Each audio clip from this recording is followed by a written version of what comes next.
Hello everyone, and thanks for watching this brief video clip from Biz Technology Solutions on ransomware. You know, ransomware is everywhere. In business today, our data is our lifeblood and hackers know this.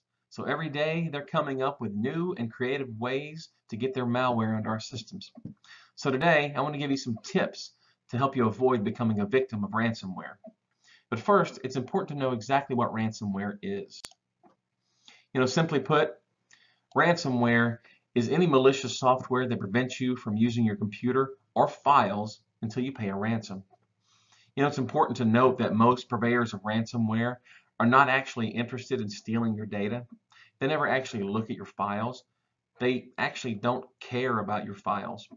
What they do care about is that you care about your files. It's that truth that gives them the power to hold your files ransom.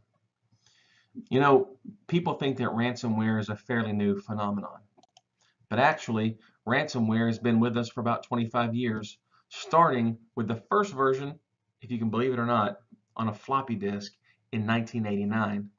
Now, while it's not new, it has grown rapidly in recent years, and that trend promises to continue. So, how do hackers gain access to systems? How do they get their ransomware onto victims' computers and servers? There are two main ways that ransomware finds its way onto a computer system. I know that when most of us think of hacking, we probably think of that pasty-faced kid in his mom's basement with a black screen and green code just streaming across it. But honestly, that's Hollywood's version of hacking.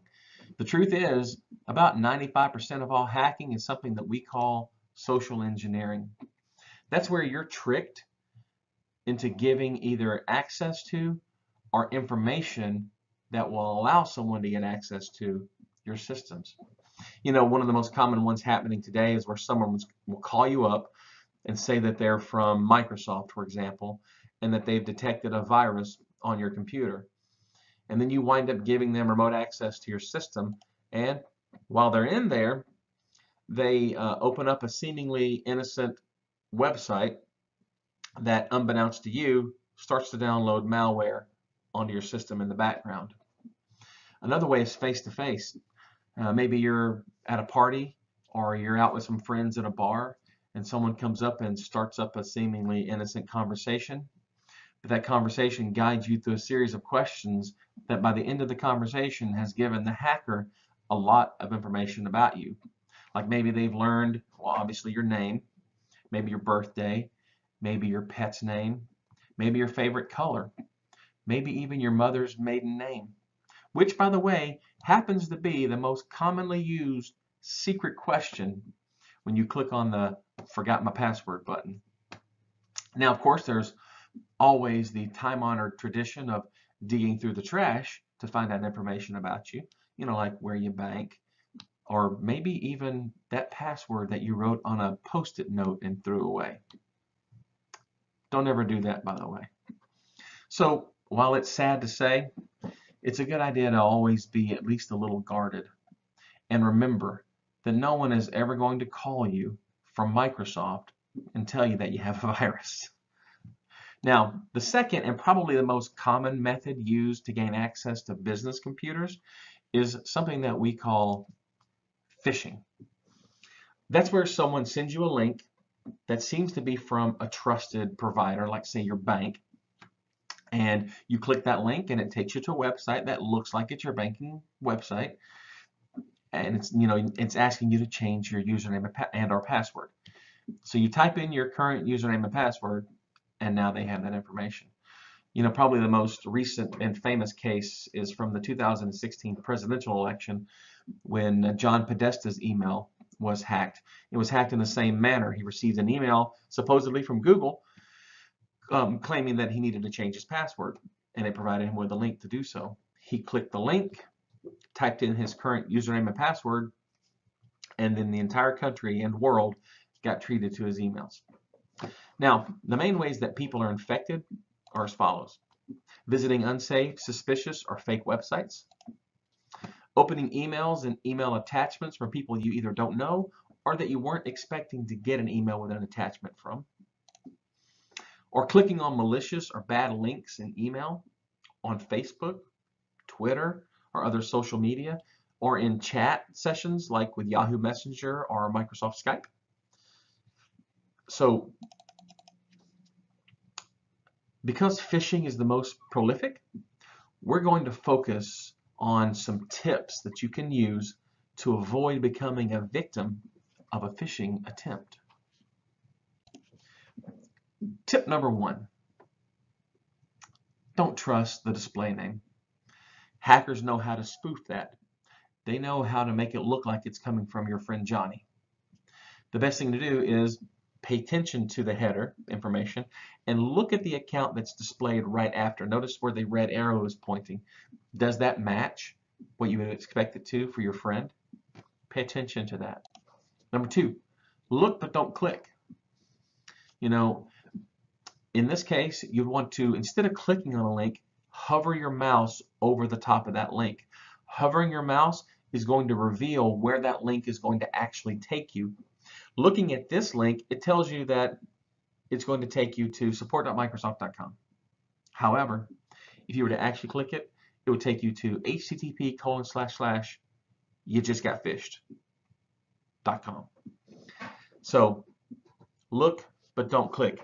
Hover your mouse over links. Make sure they're going where they actually say that they're going. Third, check for spelling mistakes. You know, companies spend a lot of money on data mining to get your information and learn what brands you like. So you can bet that when they send you an email, it's generally going to not have spelling or grammatical errors. Tip number 4, analyze the salutation. Same deal here. You know, the companies, like I said, have spent a lot of money to learn as much about you as they can and about your habits. So you can bet that they know your name, and they're probably going to use it in their greeting instead of saying, "Dear valued customer." Number 5, never give up personal information. You know, no legitimate company is going to ask you for your password over the phone or in a chat or in an email. So don't ever give it to them. Number 6, beware of urgent or threatening language in the subject line. You know, if they're telling you that you must act now or something bad is going to happen, like your account's going to be suspended or canceled, that's a big red flag. Number 7, review the signature. The signature should contain rich detail about the company. Maybe even provide links to the company website, which, remember tip number 2, look but don't click. Hover over those links. Make sure they're also going where they say they're going. If something looks suspicious, be wary. Number 8. Now, this is probably the one thing that most everyone who's listening to this has heard at some point. Don't click on attachments. Don't click on them. If you weren't specifically expecting to get an email with an attachment from someone, don't open it. That's usually how they get you. Number 9, don't trust the header information from an email address. Some people might be a little more savvy and might go look at the detailed information about where this email is coming from, what's called the header information. But hackers have also become more savvy, and they've learned to place markers inside of headers that make them look legit, with using brand names and things like this. So you can't always trust that either. Number 10, don't believe everything you see. Phishers, they're really good at what they do. They spend a lot of time on company websites, copying their style, using the same font, copying pictures or logos to make the emails look legit. Don't always believe what you see. So with that, I'd like to thank you for taking your time to watch this and say, be safe.